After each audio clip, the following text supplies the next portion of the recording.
Welcome to Naresh academy. Union Public service Commission మరియు Andhra Pradesh public service commission group 1 and group 2 సంబంధించి November 6, 2023 తేదీ సంబంధించి practice questions. Question number 1. H. Pylori infection దీనికోసం తెలిసిన బలమైన ప్రమాద కారకాల్లో 1 గ్యాస్ట్రిక్ క్యాన్సర్, 2 లుకేమియా, 3 క్షయవ్యాధి, 4 దీర్ఘకాలిక శ్వాసకోశ వ్యాధులు. జవాబు 1. వివరణ: H. పైలోరీ ఇన్ఫెక్షన్ తరచుగా బాల్యంలో సంక్రమిస్తుంది మరియు యాంటీబయాటిక్స్తో సమర్థవంతంగా చికిత్స చేయకపోతే జీవితాంతం కడుపులో ఉంటుంది. గ్యాస్ట్రిక్ క్యాన్సర్కు సంబంధించిన బలమైన ప్రమాద కారకాల్లో ఇది 1. సందర్భం: National Institute of Cholera and Enteric Diseases, NICED, Kolkata. Helicobacter pylori, H. Pylori ఇన్ఫెక్షన్ను గుర్తించడానికి, క్లారిథ్రోమైసిన్ రెసిస్టెంట్ బ్యాక్టీరియాను గుర్తించడానికి మరియు డ్రగ్ సెన్సిటివ్ స్ట్రెయిన్లను గుర్తించడానికి 2 దశల ఆధారిత పరీక్షను అభివృద్ధి చేసింది. Question number 2. కోరైపాయ్ అనేది ఇక్కడ సాగు చేయబడిన పొడి గడ్డి నుండి తయారు చేయబడిన చేపలు. 1 కర్ణాటక, 2 అస్సాం, 3 నాగాలాండ్, 4 తమిళనాడు. సమాధానం 4. వివరణ: తమిళనాడులోని కరూర్ జిల్లాలో కావేరి నది ఒడ్డున పండించిన ఎండుగడ్డి నుండి కోరైపాయ్ చేపలు రూపొందించబడ్డాయి. Question number 3. National ambient air quality standards NOx సంబంధించి క్రింది ప్రకటనలను పరిగణించండి. 1. అవి కేంద్ర కాలుష్య నియంత్రణ మండలి (CPCB) చే నిర్దేశించబడిన గాలి నాణ్యత ప్రమాణాలు. 2. అవి దేశం మొత్తానికి వర్తిస్తాయి.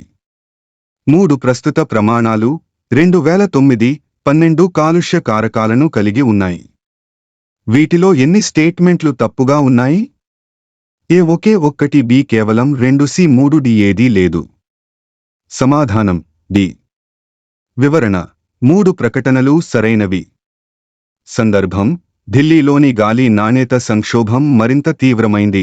ఆనంద్ విహార్ వద్ద ప్రమాదకర కాలుష్యకారక PM2.5 గాఢత నిర్దేశించిన భద్రతా పరిమితి కంటే 33 రెట్లు పెరిగింది. నగరం వరుసగా 5వ రోజు విషపూరితమైన గాలితో ఇబ్బంది పడుతుండగా, ఢిల్లీ పర్యావరణ మంత్రి గోపాల్ రాయ్ కేంద్ర పర్యావరణ మంత్రి భూపేందర్ యాదవ్తో అత్యవసర సమావేశాన్ని అభ్యర్థించారు. Question number 4. కింది ప్రకటనలను పరిగణించండి. ప్రకటన 1. నేపాల్ భూకంపాలు ఎక్కువగా సంభవించే దేశం. ప్రకటన 2. నేపాల్ హిమాలయ భూకంప జోన్లో ఉంది. పై స్టేట్మెంట్లకు సంబంధించి కింది వాటిలో సరైనది ఏది?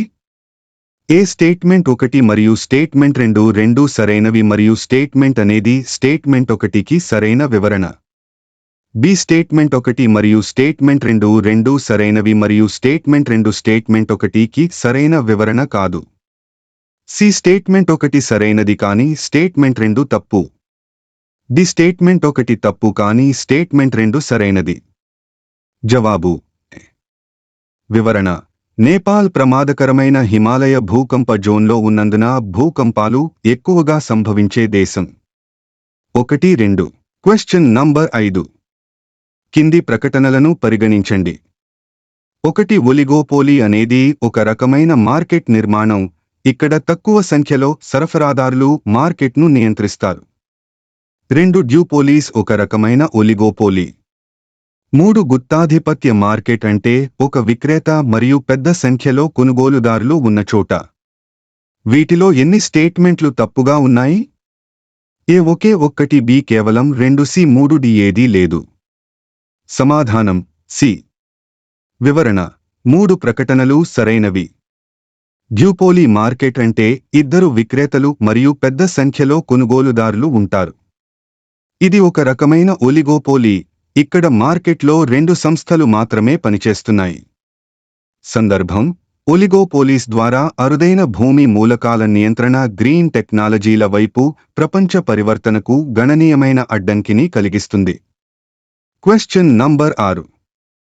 ఆర్థిక సహకార అభివృద్ధి సంస్థ OECD తాజాగా విడుదల చేసిన గణాంకాల ప్రకారం 2021 2022 సంవత్సరాల్లో OECD దేశాలకు వివిధ దేశాల నుంచి ఎంతమంది వలస వెళ్లారు? సమాధానం 10 లక్షల మంది. వివరణ: OECDలో అమెరికా, కెనడా, ఆస్ట్రేలియా సహా 38 సంపన్న దేశాలకు సభ్యత్వం ఉంది. ఈ దేశాలకు వలస వెళ్లిన వారిలో 4.07 లక్షల మంది భారత పౌరులు ఉన్నారు. Question number 7. అంతర్జాతీయ కార్మిక సంస్థ IL ఇచ్చిన గణాంకాల ఆధారంగా ప్రపంచ బ్యాంకు ఇటీవల రూపొందించిన నివేదిక ప్రకారం 2022లో మన దేశ యువతలో నిరుద్యోగిత రేటు ఎంత ఉంది? సమాధానం 23.22%. వివరణ: యువతలో నిరుద్యోగం రేటు 15 నుంచి 24 ఏళ్ల వయసున్న శ్రామిక శక్తిలో ఉద్యోగం లేనివారిని సూచిస్తుంది.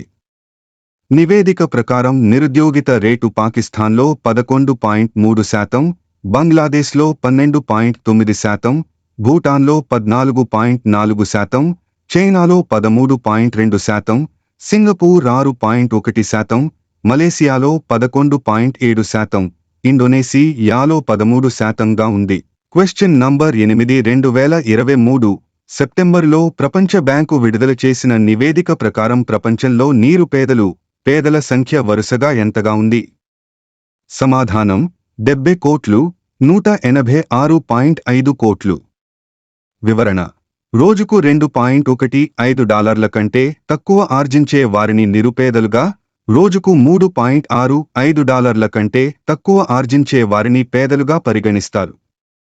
ప్రపంచ పేదల్లో 44% భారత్, పాకిస్తాన్లతో కూడిన దక్షిణాసియా ప్రాంతంలోనే నివసిస్తున్నారు.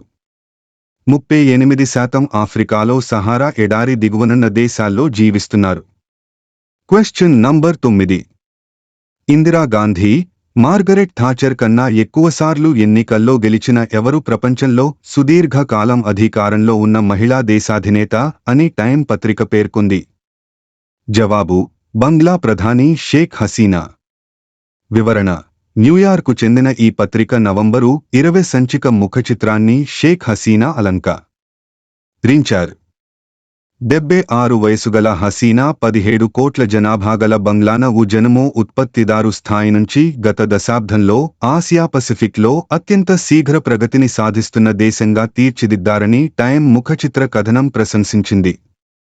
Question number 10. ఆత్మకథ ప్రచురణను నిలిపివేసిన ఇస్రో చైర్మన్ ఎస్. సోమనాథ్ తెలిపారు. దాని పేరు ఏమిటి? జవాబు: నిలవు కుడిచ సింహంగళ్, వెన్నెలను తాగిన సింహాలు. వివరణ: సంస్థ మాజీ అధిపతి కె. శివన్పై ఆ పుస్తకంలో విమర్శలు చేసినట్లు వార్తలు రావడంతో శనివారం ఆయన ఈ నిర్ణయం తీసుకున్నారు. దీనిపై సోమనాథ్ శనివారం విలేకరుల వద్ద స్పందించారు. ఒక సంస్థలో ఉన్నత హోదాకు చేరుకునే క్రమంలో ప్రతి ఒక్కరూ కొన్ని సవాళ్లను అధిగమించాల్సి ఉంటుంది. జీవితంలోనూ అలాంటి క్లిష్ట పరిస్థితులు ఎదురయ్యాయి. ఒక కీలక పదవి కోసం ఎక్కువ మంది అర్హత ఉండొచ్చు. ఆ విషయాన్నే నేను పుస్తకంలో ప్రస్తావించాను. అంతేగాని నేను ఏ వ్యక్తిని లక్ష్యంగా చేసుకుని విమర్శలు చేయలేదు అని స్పష్టం చేశారు. తన పుస్తకంలో చంద్రయాన్ వైఫల్యాన్ని కూడా ప్రస్తావించినట్లు సోమనాథ్ వెల్లడించారు. ప్లీజ్ లైక్, షేర్, కామెంట్ చేయండి మరియు subscribe my YouTube channel @Naresh academy 5509. Thank you. 1 and all.